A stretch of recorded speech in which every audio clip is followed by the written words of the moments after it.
అంటే కొంతమంది సీనియర్లు అందరూ కూడా మళ్ళీ ఇక్కడ ప్రతిపక్షంలో ఉన్నటువంటి వైసీపీతో ఉంటే బాగుండేది, ఎందుకంటే రాజశేఖర రెడ్డి గారి లెగసీని ఆయన కంటిన్యూ చేసుకుంటూ వచ్చారు.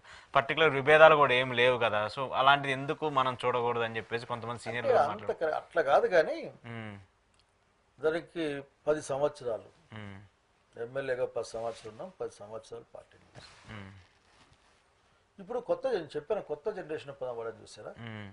ఈ కొత్త జనరేషన్ మా కాన్స్టిట్యున్సీలో కూడా ఉంది, మా అవును, ప్రాంతాల్లో మీకు కూడా కూడా మీ మీద కూడా చాలా ప్రెజర్స్ ఉన్నాయి ఉంది. కదా. రాష్ట్రం మొత్తం మీద ఉంది. ఉమ్, సో ఇంతకుముందు మనం ఇట్లా కోపంగా చూసినట్లు చూస్తేనో లేక ఒక మాటతోనో ఆగిపోయేవాళ్ళు. ఇప్పుడు అట్లా లేరు. ఉమ్, కూర్చొన్నా మాట్లాడదాం అంటారు. ఎందుకంటే భయపడిన జనరేషన్ వచ్చింది మన కళ్ళ ముందుకి. సో దే ఆర్ ఆస్కింగ్, మా ఫాదర్ మీతో 20 ఏళ్ళుగా ఉన్నాడు, 25 ఏళ్ళుగా ఉన్నాడు మీ ఫాదర్, ఉమ్, సర్వం అసౌత్ నీ కోసం పోగొట్టాడు.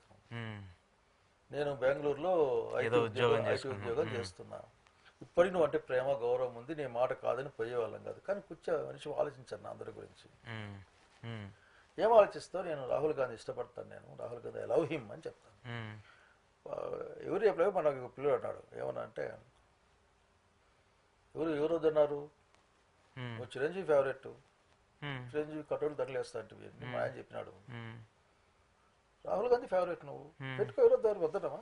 ఉమ్, మేము కూడా మాకు రాహుల్ గాంధీ అంటే ఇష్టం. ఉమ్, నీకే కాదు, నువ్వు చెప్పి మాకు రాహుల్ గాంధీ మాకు గొప్పగా కనిపిస్తాడు. ఉమ్, కాబట్టి భారత్ జోడో యాత్ర వచ్చినప్పుడు కూడా మేము అందరం మా తల నేను కూడా డబ్బులు పంపించాం మా నాయనకి, ఉమ్, దానికి ఏదో అన్న సాయం అన్న చేసుకొని చేసి చెప్పాము. కానీ మాకు అభ్యంతరం లేదు, కానీ మన గురించి ఆలోచించన్నా అని చెప్పి వాళ్ళు తయారయ్యారు. ఉమ్. ఇది రాష్ట్ర వ్యాప్తంగా చాలా మందికి, ఎందుకంటే మీలాంటి సీనియర్ నేతలందరూ ఇంకా ఉన్నారు కదా, రాజకీయం ఆ బ్లడ్ లో ఉంటది కదా రాష్ట్ర ఎంతైనా. వ్యాప్తంగా కూడా పిల్లలు కాబట్టి ఇప్పుడు 40కి వచ్చే పిల్లల దగ్గర ఆ ప్రశ్న 35-40 ప్రశ్న వస్తారు. ఉమ్, దాన్ని వింటా ఉన్నాం.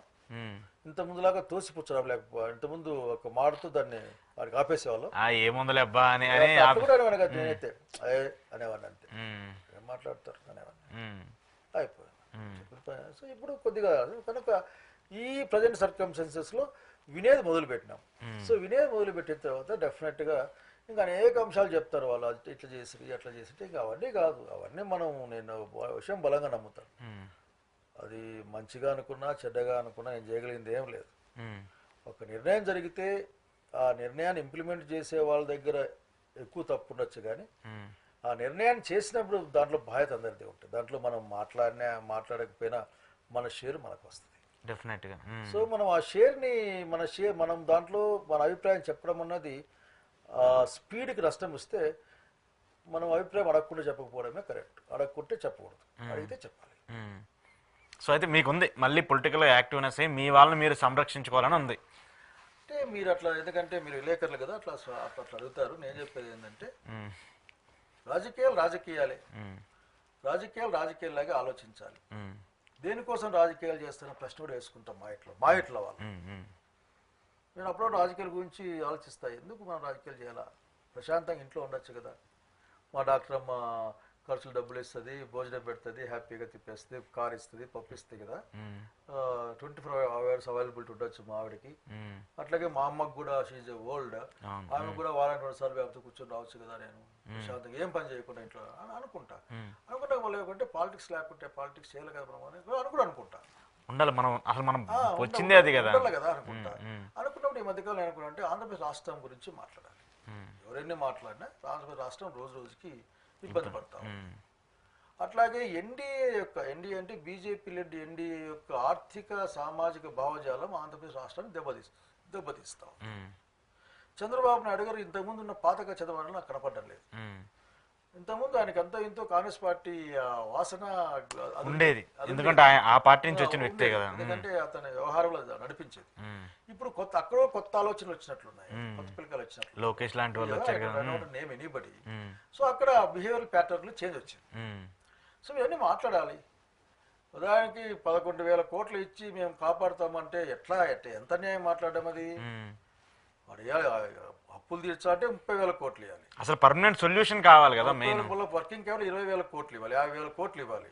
దానికి ఇనుప ఖనిజ మైన్లు ఇవ్వాలి. అట్లాగే లేకుంటే సెయిల్ ఎక్స్పర్ట్ దాన్ని వాడుకోవాలి. ఇంత చేసి ప్రకటించాలి కదా, ఇదో దీన్ని మేము చెయ్యం, అదేం లేదు. ఉరకిచ్చామంటే అదే ఎమ్మెల్యేలు మంత్రులు అంతా విపరీతంగా మాట నిజమే చూసారు, నిజమేం లేదు. అది మళ్ళీ బ్యాంకులో అప్పులు తీస్తారు, దాన్ని అమ్మే రోజు వచ్చిన రోజున ఆ బ్యాంక్ అప్పు వాడు కట్టుకోకుండా మనం కట్టినట్టు ఉంటుంది. సో ఇటువంటి ఉన్నప్పుడు మాట్లాడాల్సిన అవసరం రాయలసీమ ఉంది. ఏది ఎవరు రాయలసీమ నుంచి మాట్లాడరు? ఎవరు అసలు రాయలసీమ మీద పోరాటం ఇంకా స్టిల్ జరుగుతూనే ఉంది కదా. మేము మాకు వాయిస్ లేదు.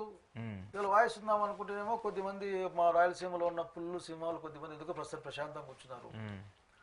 మేమంతా రాయలసీమ ఉద్యమకారులు కాదు, రాయలసీమ సపోర్టర్లు. కాబట్టి మాట్లాడాల్సిన అవసరం ఉంది. ఎందుకు ఎంత కన్నులేదుగా దుర్మార్గం ఉంది. మాకు హైకోర్టు ఇచ్చామని చెప్పారు. బెంచ్ కాదు, మాకు పోయిన గవర్నమెంట్ లో జగన్ రెడ్డి గారు హైకోర్టు ఇక్కడ పెడతామన్నారు. అవును. అట్లాగే లా యూనివర్సిటీ పెడతామన్నారు, ట్రిబ్యునల్స్ పెడతాం, అంటే మొత్తం కోర్టు యొక్క అపెక్స్ అంతా ఇక్కడ పెడతామని చెప్పారు. నాలాంటి వాళ్ళైతే రాజధాని మాకేన్నాం, మాది కదా హక్కు, రాజధాని మాకేయండి, ఇవన్నీ ఎందుకు మాకేన్నాం, మాకేం పనికి వస్తుంది ఇవన్నీ. మీరు అప్పుడు మాట్లాడారు. మాకేం పని, మాకు వద్దు, మాకు రాజధాని, మా రాజధాని మాకు పడేయండి, మేము ఇచ్చింది మాకు ఇరికి ఇచ్చింది. సరే హైకోర్టు ఇచ్చిపోయి గవర్నమెంట్ మారింది. ఇప్పుడు ఏం చేయాలి? దానికి మరింత వేగం కట్టలేదు కదా.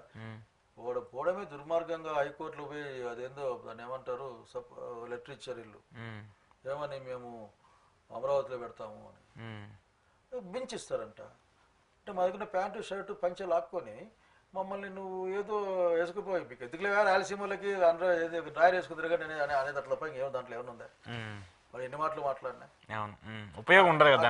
ఎడ్యుకేషన్ బిల్డింగ్ ఉంటుంది, ఆ ఎడ్యుకేషన్ బిల్డింగ్ ఇద్దామని అనుకుంటా ఉన్నారు. అక్కడే ఎట్లా పోవాలా?